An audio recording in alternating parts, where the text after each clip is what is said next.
नमस्कार बंधुगण, आशा करी आपनारा सकलेई खूब भालो आछेन। देवजानीज कोजी कर्नारेर नतून एकटी ब्लगे आपनादेर स्वागत जानाई। सेदिन फोन घाटते घाटते बेश कयेकटा पुरानो भिडियो चोखेर सामने भेसे उठलो। सेगुलो आपनादेर साथे शेयर कराई हयनि, ताई भाबलाम आगे एई भिडियोगुलो आपलोड करे दिई। सेदिन छिलो होलिर उत्सव। बाड़ीते मा सोम केउई छिलो ना। मा सोमके निये चले गियेछिलो मासिर बाड़ी। यदिओ आमार जावार कथा छिलो, किन्तु आमी ओई समयटाय जाइनि। আমি ২-৩ দিন পরে গিয়েছিলাম। যাই হোক, সকালের কাজ সেরে স্নান সেরে চলে গেলাম ঠাকুর ঘরে। বার করে আনলাম নিরামিষের বাসনপত্রগুলো, যেগুলো ঠাকুর ঘরে ভোগ বানানোর কাজে লাগে। সেগুলোকে ছাদে নিয়ে গিয়ে ভালো করে ধুয়ে আনলাম। এরপর একে একে ভোগগুলোর প্রস্তুতি নিচ্ছিলাম, তবে সব কিছুর ভিডিও করা পসিবল হয়নি। এখানে আমি একটা সুজির পুর রেখেছি আর ময়দা মাখিয়েছি। ময়দার লেচিগুলো বেলে পুর দিয়ে বানাচ্ছি সাতপুরি।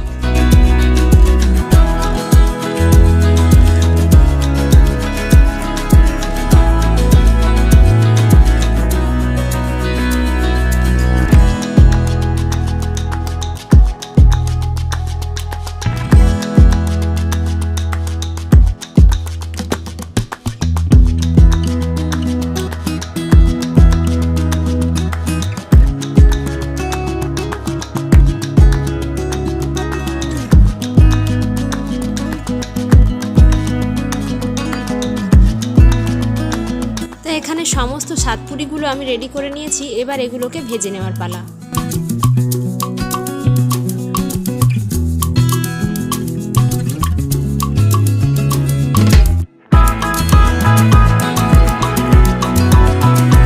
একে একে সমস্ত সাতপুরিগুলোকে আমি ভেজে নিয়েছি। এবার এগুলোকে তেল থেকে তুলে নিচ্ছি।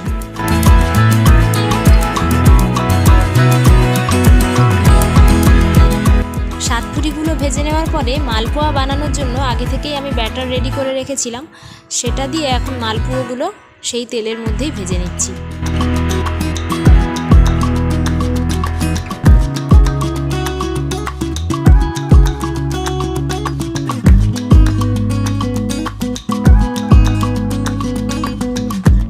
সাতপুরি আর মালপোয়ার সঙ্গে আমি একটু লুচি আর তরকারিও করেছিলাম।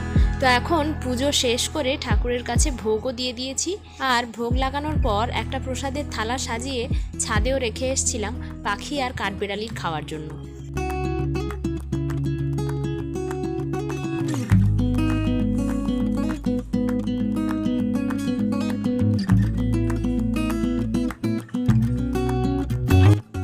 চলুন তাহলে আজকের ভিডিওটা এখানেই শেষ করে নিচ্ছি। খুব শিগগির দেখা হচ্ছে নতুন একটা ভিডিও নিয়ে। ততক্ষণ আপনারা সকলেই ভালো থাকবেন, সুস্থ থাকবেন আর সকলের খেয়াল রাখবেন। আর আজকের ভিডিওটা কেমন লাগলো সেটা কমেন্টে জানাবেন। আর ভালো লেগে থাকলে প্লিজ ভিডিওটাতে একটা লাইক করে দেবেন। চ্যানেলে যারা নতুন তাদের জন্য অনুরোধ রইল দেবজানিজ কোজি কর্নার ইউটিউব চ্যানেলটাকে সাবস্ক্রাইব করার জন্য। চলুন তাহলে আজকের মতো আসি। নতুন ভিডিওতে আবারও দেখা হচ্ছে। ততক্ষণ আপনারা সকলেই ভালো থাকবেন। ধন্যবাদ।